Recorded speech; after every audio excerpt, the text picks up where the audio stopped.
public events, talks usually, but tonight not a talk. And tonight we are celebrating, I suppose, the life and birth of, the birth of the European Convention on Human Rights, told through the eyes of the Nuremberg prosecutor and champion, and indeed one of the authors of the European Convention on Human Rights, David Maxwell Fyfe, who was also Conservative Lord Chancellor. The story is told for us tonight by Tom Blackmore and Sue Casson and the Casson family, and they are, it's I suppose, a combination of words and images and music about David Maxwell Fyfe and his inspirations, and we hope that it will inspire you all to think about human rights and where we are with those stories today. So Tom, I think you're going to come and introduce. Thank you very much.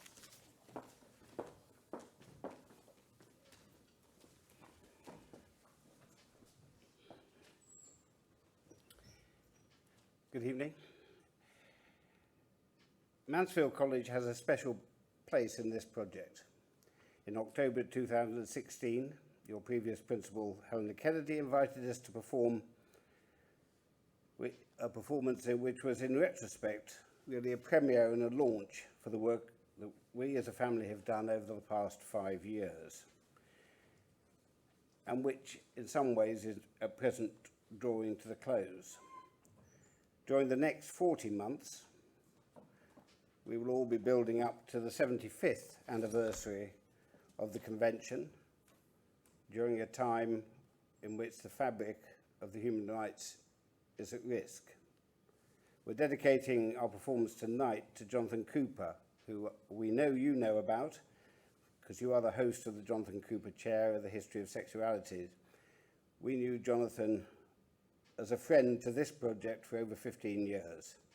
He loved the letters which were at the heart of it and considered the convention the bedrock of his championship of LGBTQI rights. As Helen has said, David Maxwell Fyfe was a prosecutor at Nuremberg and an artisan of the Convention on Human Rights.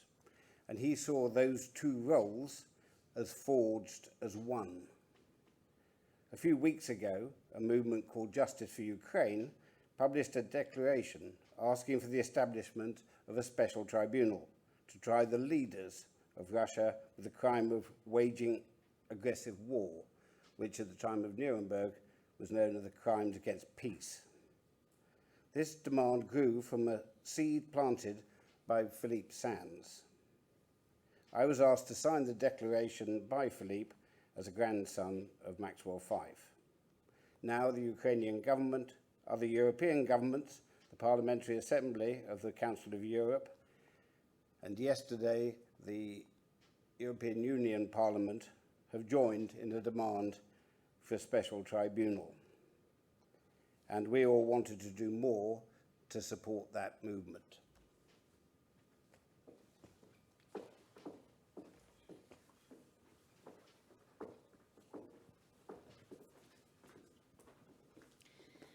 We are all members of the family of David Maxwell Fyfe, and over recent years we have been commemorating his work by telling the story of his year at Nuremberg and journey on to Strasbourg in his own words. The commemoration we planned to coincide with significant anniversaries was changed by the pandemic. Having to postpone planned performances, we responded to other events that chimed with our story. We created a candle that shone a light on the evidence presented at Nuremberg for the Holocaust Memorial Day Trust, as they remembered the 75th anniversary of the liberation of Auschwitz, film of which was shown as evidence at Nuremberg. And this year, we offered our live stream performance to the recent reviews conducted by the government into the Human Rights Act.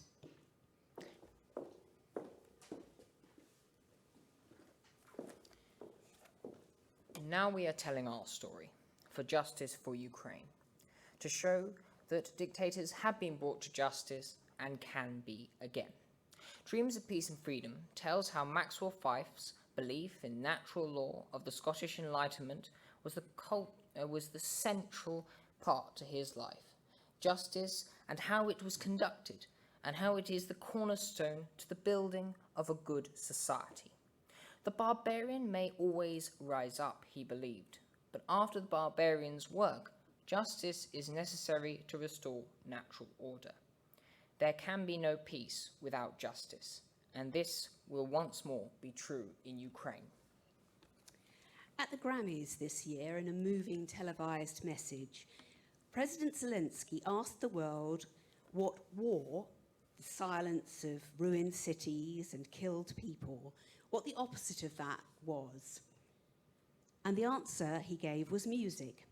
And he encouraged those listening to the broadcast to fill the world with music and fill the silence with music. That's what we want to do here tonight, is to fill the silence with dreams of peace and freedom. We'd like to fill the silence because music matters.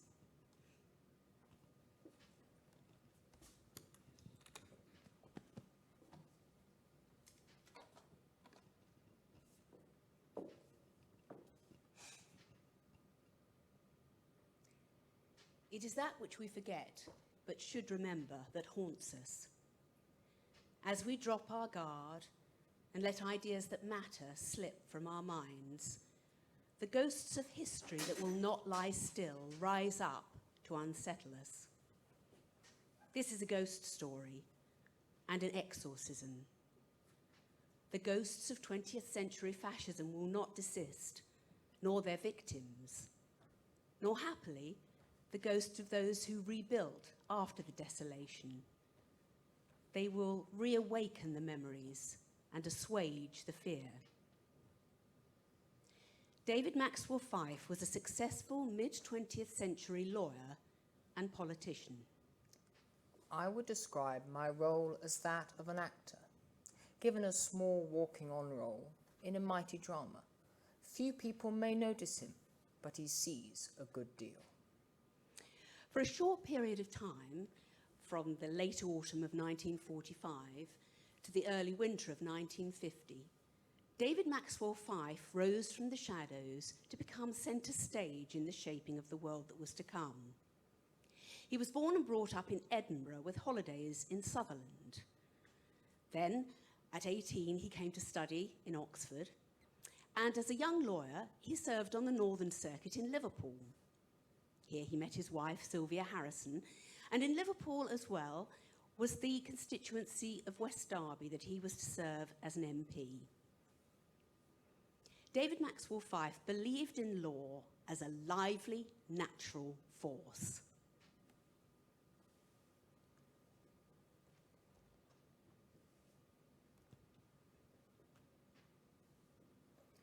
History has taught us, time and time again, that no society can long endure which is not based on morality and order, but it takes time to build a free society and a sound system of justice. Wherefore we will and firmly decree that the English Church shall be free,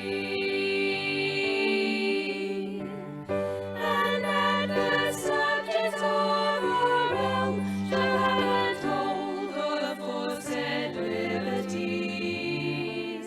shall be free. All aforesaid liberties shall be free. In 1924, a young lawyer such as I thought of the rule of law as something unassailable. We imagined that the horrors and sacrifices of the First World War had not been futile, and that mankind had at last learnt its lesson and would henceforth live in accordance with reason. What happened to these fond imaginings? Every hope that we nursed was disappointed.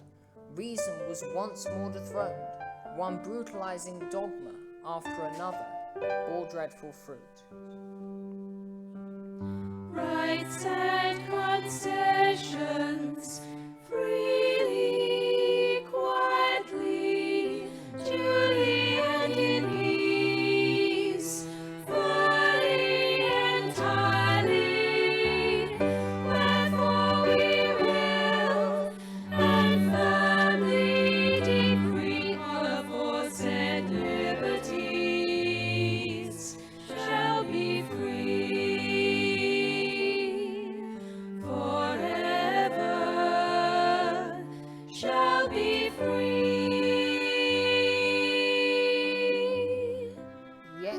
there is a doctrine which has for various reasons become a little dusty and old-fashioned in recent years, and which I myself should like to see restored to the position that it used to occupy.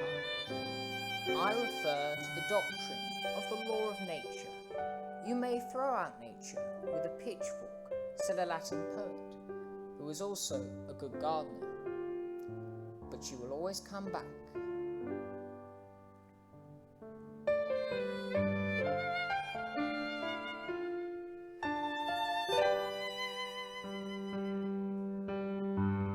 Wherefore we will and firmly decree all aforesaid liberties shall be free for themselves and their heirs from us, and our heirs in all manners, in all places, forever.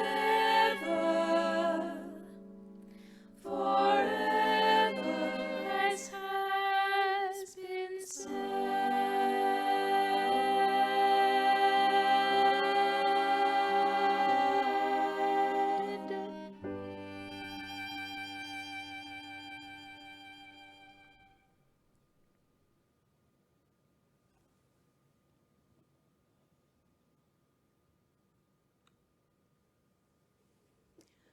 After the Second World War, Maxwell Fyfe rose from being Solicitor General in Winston Churchill's War Cabinet to briefly acting as Attorney General.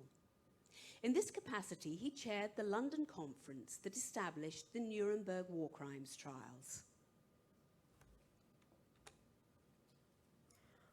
No modern war has been free from accusations of atrocities allegedly committed by the other side, and the lurid Allied propaganda of the First World War had undoubtedly created a certain amount of cynicism when these charges were being hurled against the Germans, almost on the outbreak of the Second. But the evidence of Nazi brutality, which began to stream to the West after the occupation of Europe, was so overwhelming and appalling that the demand for retribution upon those guilty of these outrages became widespread. There are waters.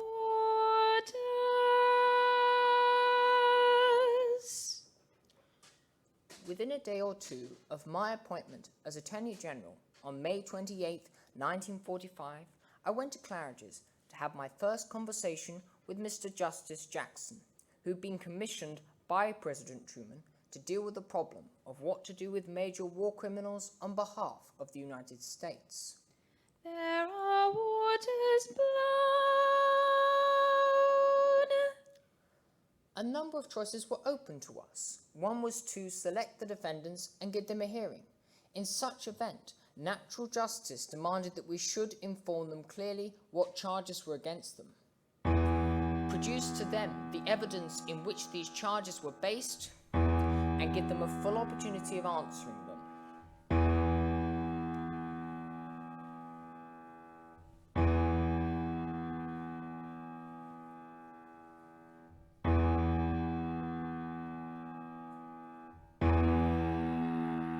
Blow out your bugles over the rich dead. Dying has made us rarer gifts than gold. These laid the world away, gave up their years to be. Blow bugles blow, they brought us holiness for our death, and love and pain that honor may come back as king to earth.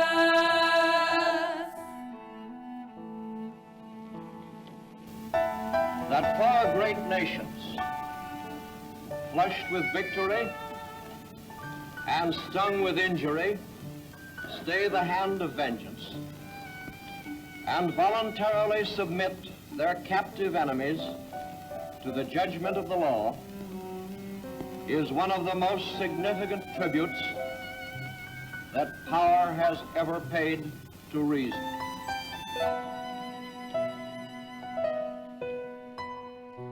Poured out the wine of youth, the years to be, to those who would have been their sons, they gave their immortality. Blow bugles, blow for honor, paid with a royal wage. Nobleness walks our ways again as we come to our heritage. We have come to our heritage.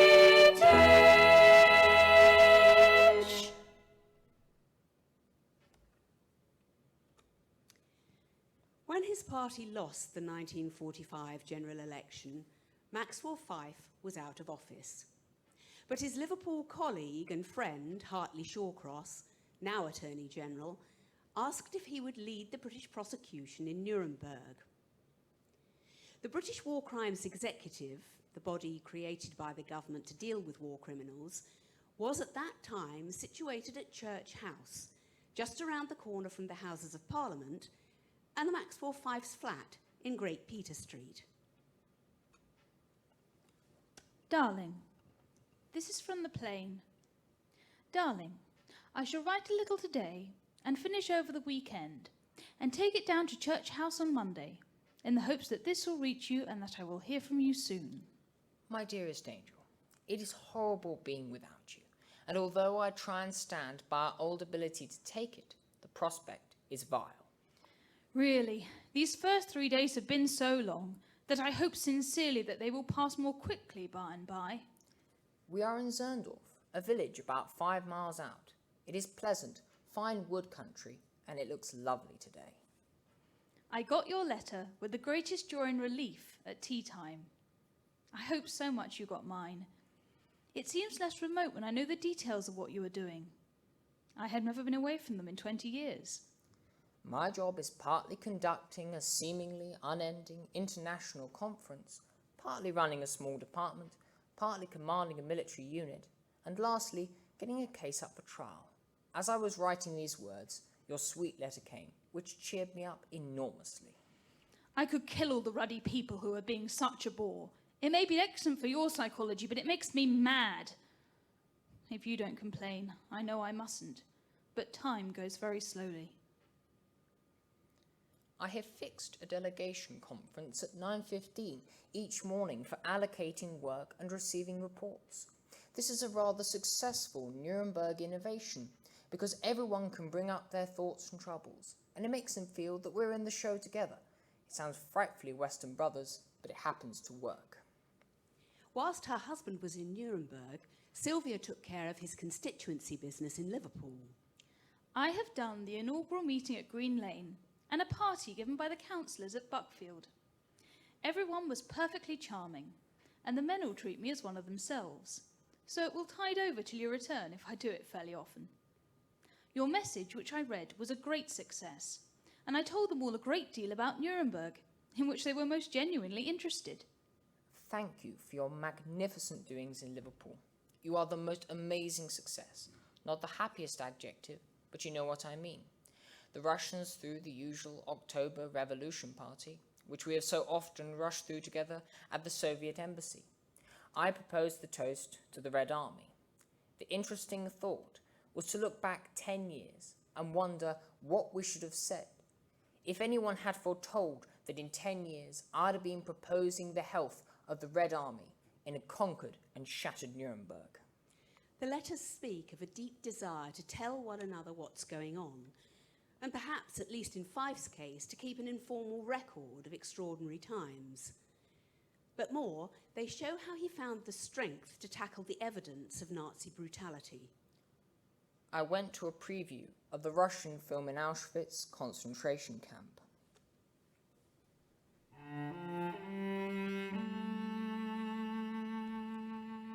When one sees children of Mo's age and younger in this horrible place, and the cloves of infants who are killed. It is worth a year of our lives to help to register forever, with practical result, the reasoned horror of humanity.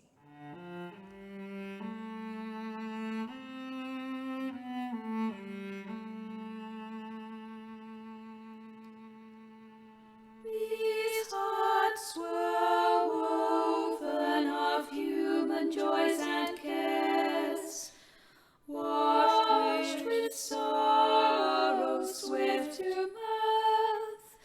The years had given them kindness.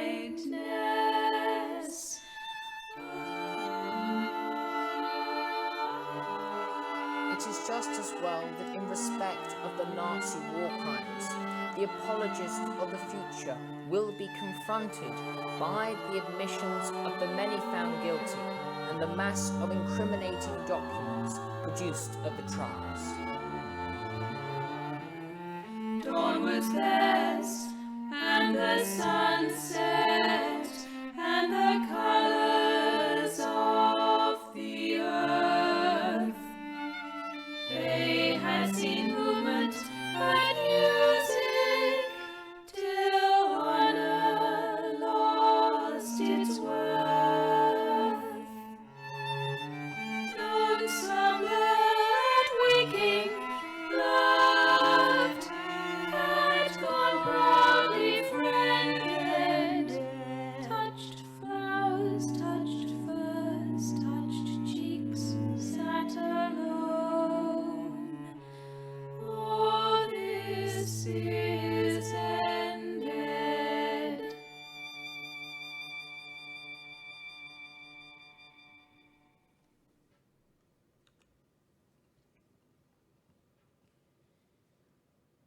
After nearly 3 months of sifting and exploring the evidence, the prosecutors were getting ready to cross-examine.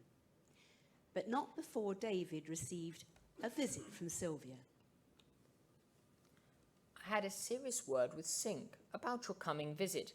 I think that the best way is for me to ask Lawrence to invite you and then get it confirmed by the Americans.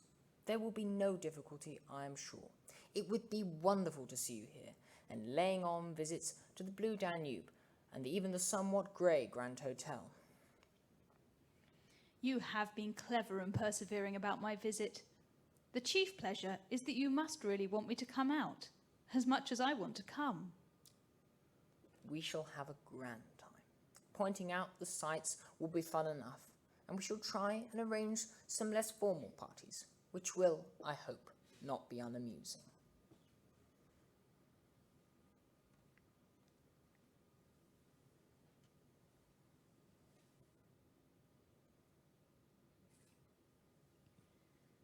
Darling, this is from the plane, just to say I am thinking of you and all we have done.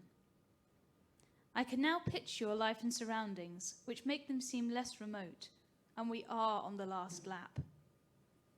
I hope and pray it will not be too arduous for you, but I am now completely satisfied that you are making history in a real way. We have jumped into the preparation of the cross-examination with a bang. I have been reading transcripts and preparing notes every night. It is rather a good thing, because it makes the change from your presence to absence easier when there is work.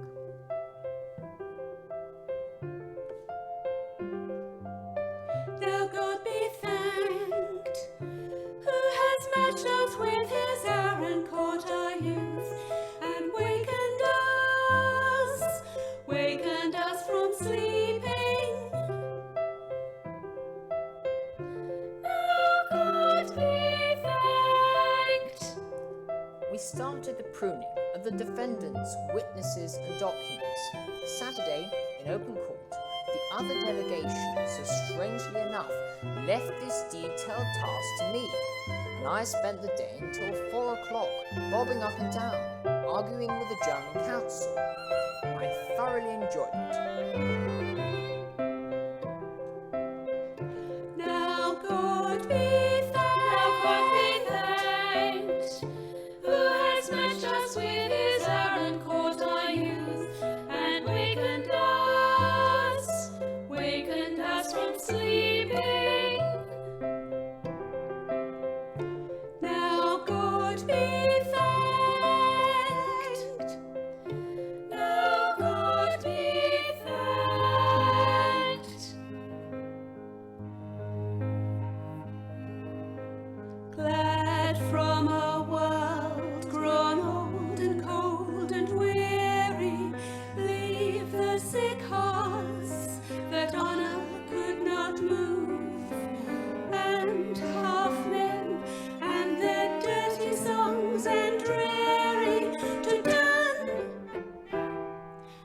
swimmers into cleanness leaping. Now God be thanked, has matched us with his hour and wakened us from sleeping to turn as swimmers into cleanness leaping. I did my first bit of cross-examination today. Goering's witness, Field Marshal Cazorla. Everyone was frightfully nice about it. In my own view, after being unnecessarily het up about it, afraid I should not come off, I did rather knock hell out of the conceited German marshal.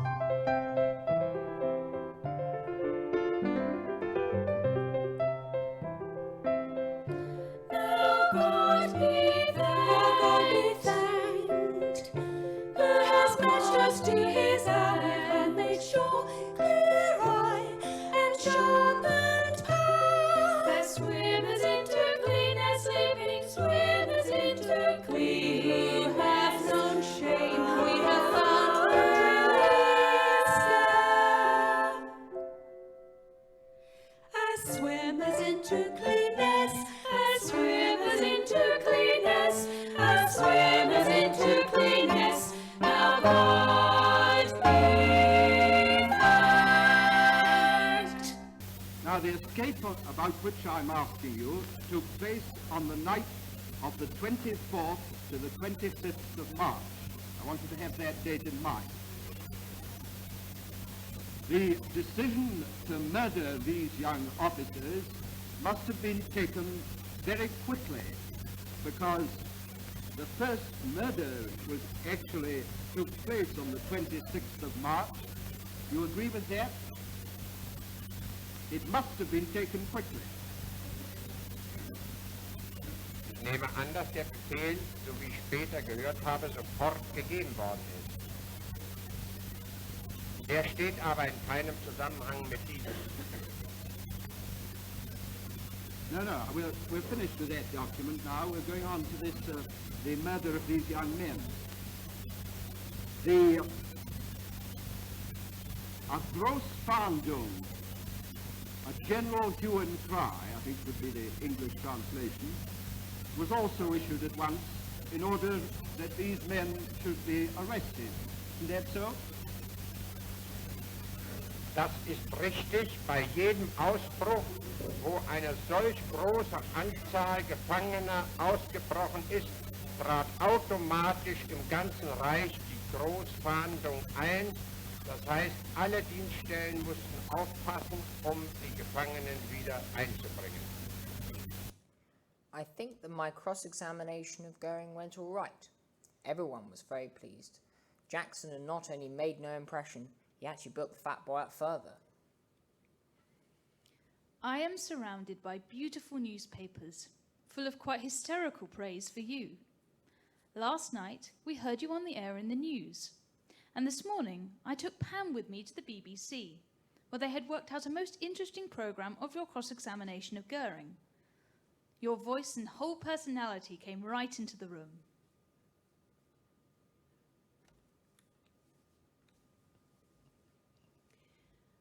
During the summer of 1946, Maxwell Fyfe had the chance to reflect on the evidence and the trials, and to meet many of those who were thinking deeply about the renewal of Europe after bloodshed. I had an idea about Monica's article this evening. I might do 1,500 words or so on the inefficiency of the Nazis.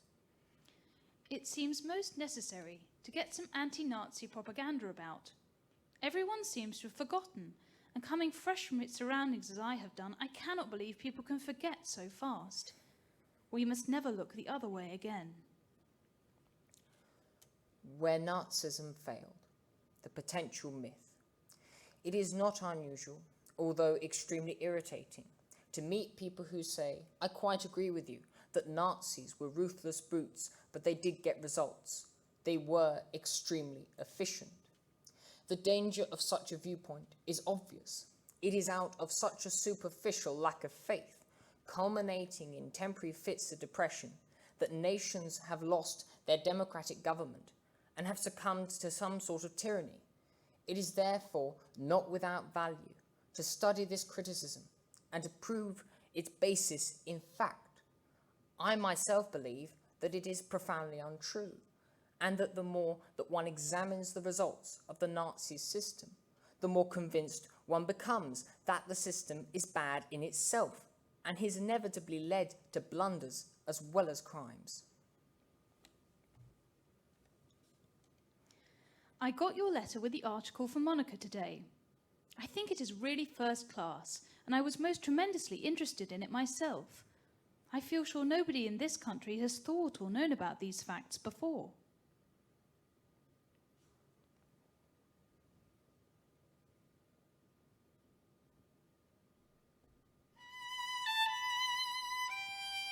Norman Burkitt went to immense trouble to get me a copy of the Northern Muse, a selection of Scottish poetry made by John Buchan. Incidentally, he put in it an inscription of which I am very proud, from his friend Norman Burkitt, to commemorate days at Nuremberg, and some superb examples of the great art of cross-examination.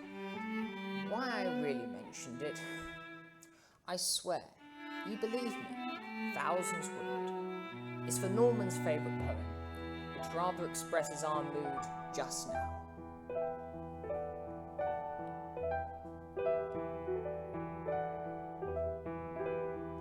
Comes round a time, comes round and thus the creeping, and green and glad against a bush and tree, in tender flowers, yes, through the ogress peeping, rise in their weakness and o'er unbelief, non semper imbres, non semper imbres, non semper imbres.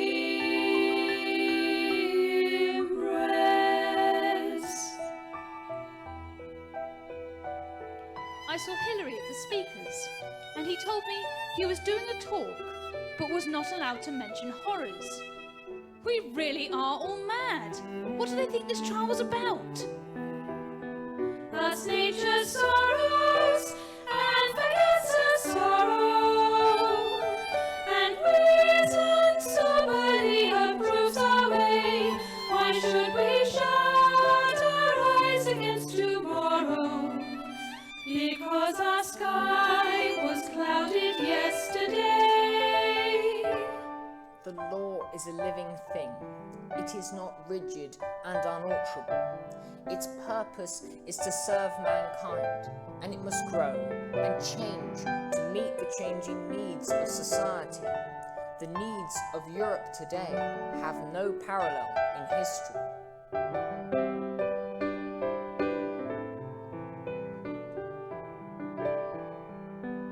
Non semper imbres, non semper imbres, natura non contristator, non semper imbres, non semper imbres, non semper imbres.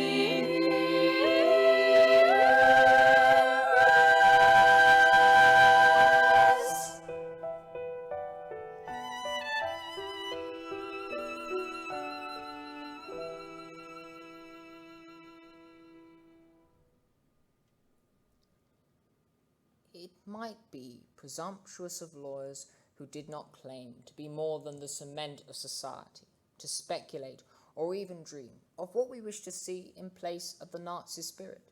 But I give you the faith of a lawyer. Some things are surely universal. Tolerance, decency, kindliness. There are waters blown by changing winds.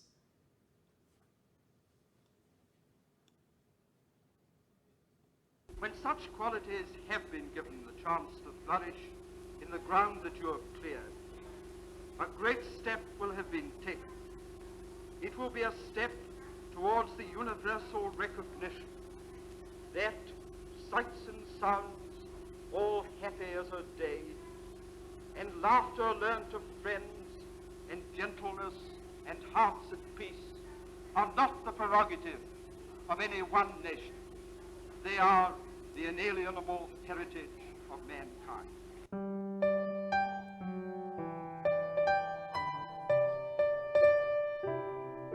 If I should die, think only this of me, that there's some corner of a foreign field that is forever England. There shall be in that rich earth a richer dust concealed, a dust whom England bore, shaped, made aware, gave once her flowers to love, her ways to roam, a body of England's, breathing English air, washed by the rivers, blessed by the sons of home. And think this heart all evil shed away, and pass in the eternal mind no less, give somewhere back the thoughts by England given, her sights and sounds, dreams happy as a day, and laughter learnt of friends, in hearts at peace, and gentleness, hearts at peace, and gentleness, hearts at peace, under an English heaven.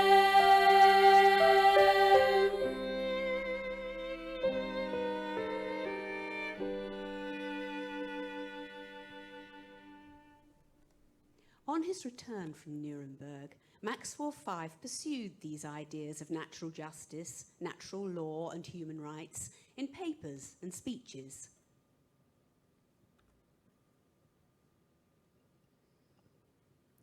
There is in each of us a sundar factor of our mentality. We are inclined only to count the sunny hours.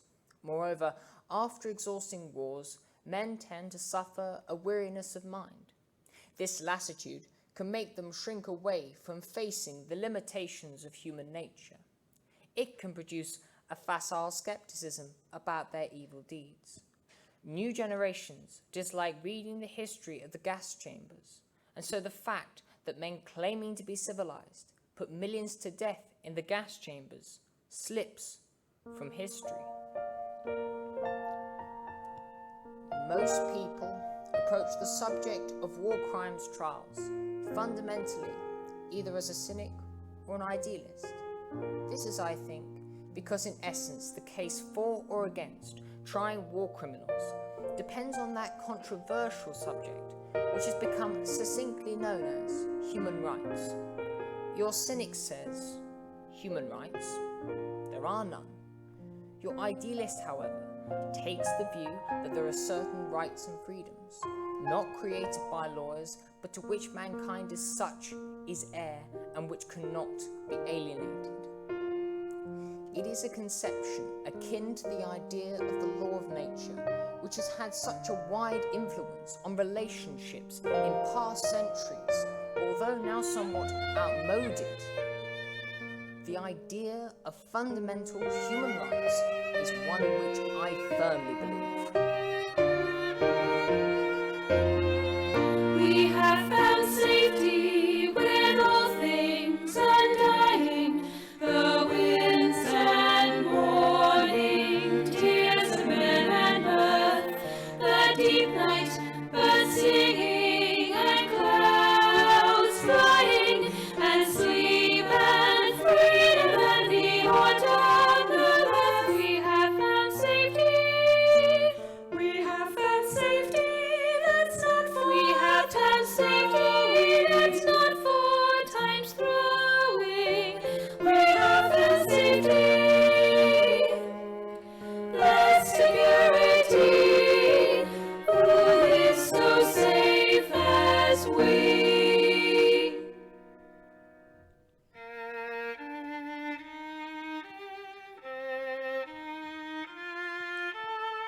for our unfortunate generation has proved one thing.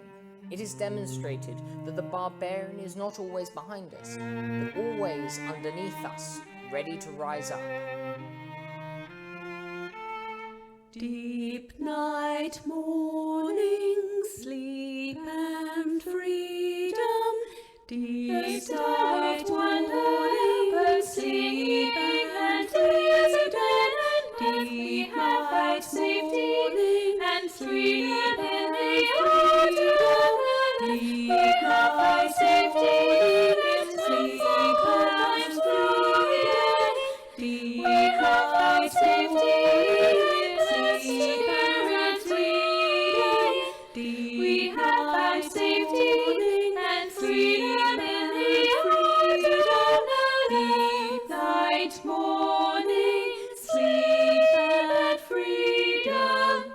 We have found safety with all things undying. The birds and morning, tears of men and mirth. The deep night, birds singing and clouds flying, and sleep and freedom and the autumn. We have found safety. We have found safety. That's not for we have times throwing. That's not for times throwing. We have found safety. Less security. Who is so safe as we? Who is so safe as we?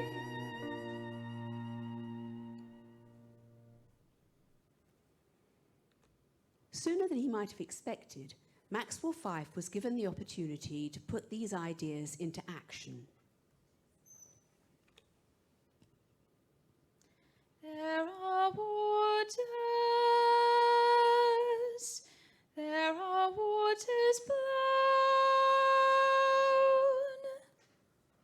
One day in 1947, Winston called me across the smoking room at the House of Commons and asked me if I would join the committee of the United Europe movement, of which he was chairman.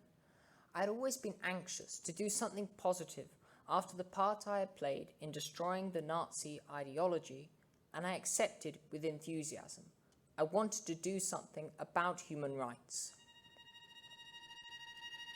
There are waters blown by changing winds.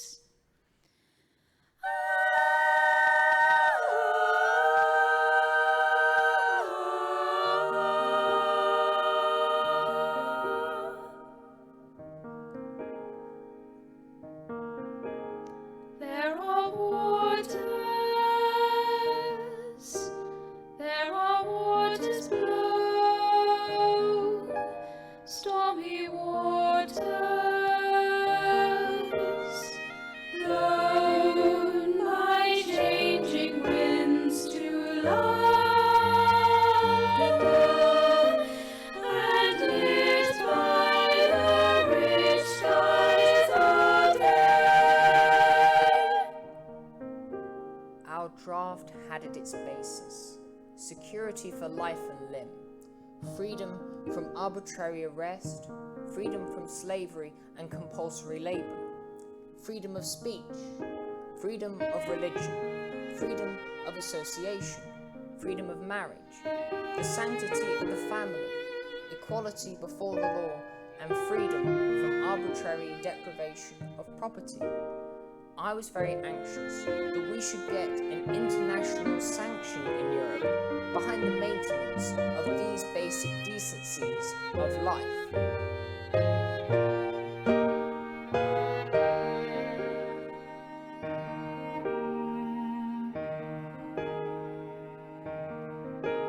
There is safety, shone in the dark tides of a world at rest. What was the power? We are secure.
In 1924, a young lawyer such as I thought of the rule of law as something unassailable. We imagined that the horrors and sacrifices of the First World War had not been futile, and that mankind had at last learnt its lesson and would henceforth live in accordance with reason. What happened to these fond imaginings? Every hope that we nursed was disappointed. Reason was once more dethroned. One brutalizing dogma after another bore dreadful fruit.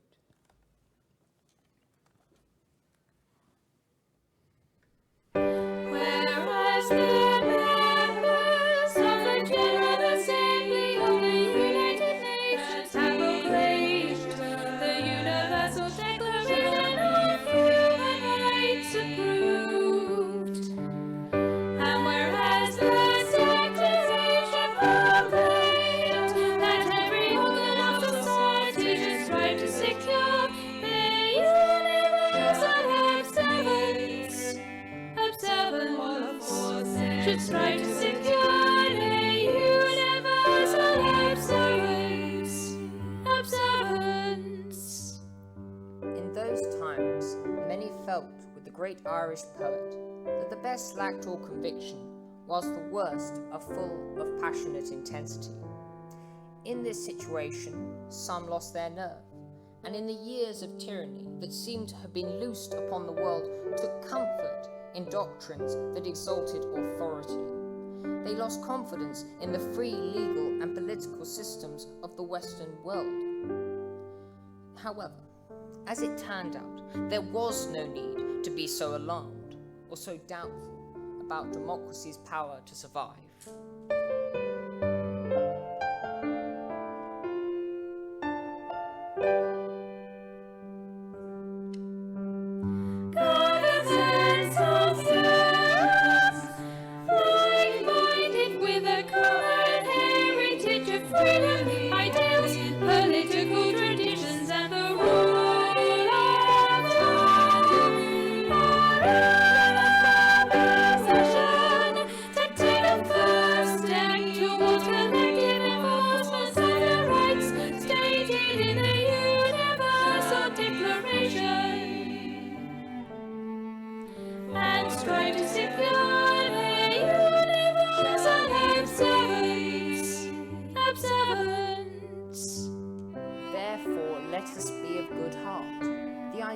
Which underline our laws have outlasted many tyrannies and have seen the decay of many specious theories.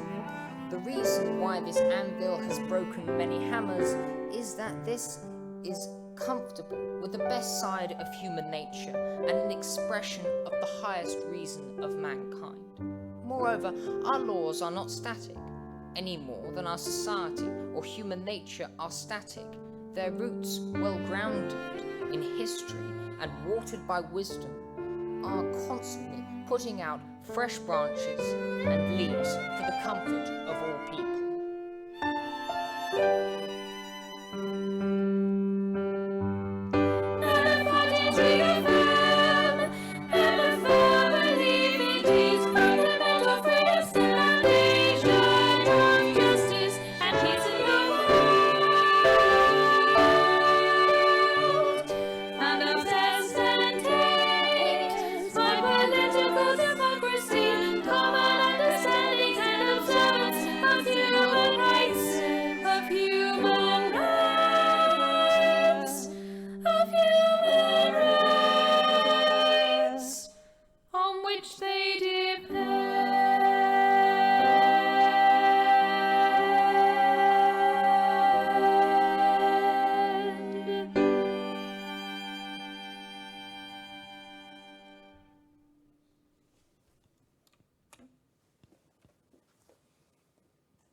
Much, Robert, Lily and Sue and Tom for bringing those ideas and thoughts and feelings to life. And it struck me, watching those images and hearing those words how much it matters to think about the relationships and the places and the images that inform the way people think, and that we do all create our own laws for our own times and often struggle with the same problems. But there are some universal ideas which a lot of people think are important, and I think it's important to remember that what started as a celebration is now perhaps a call to arms. We have been here before and thinking, have we learnt nothing?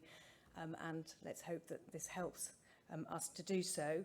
I suppose the Blakemore Casson, but the Maxwell Fyfe family encourage people to sign the petition, which is calling for a sort of ad hoc tribunal to investigate war crimes in Ukraine, and the website is there.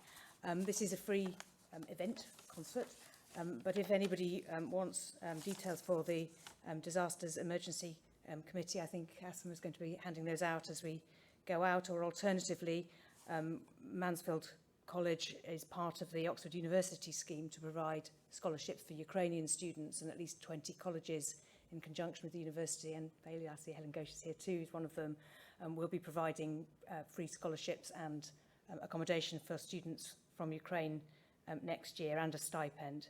So I hope that it's a small and human scale thing, but it is what this university is trying to do.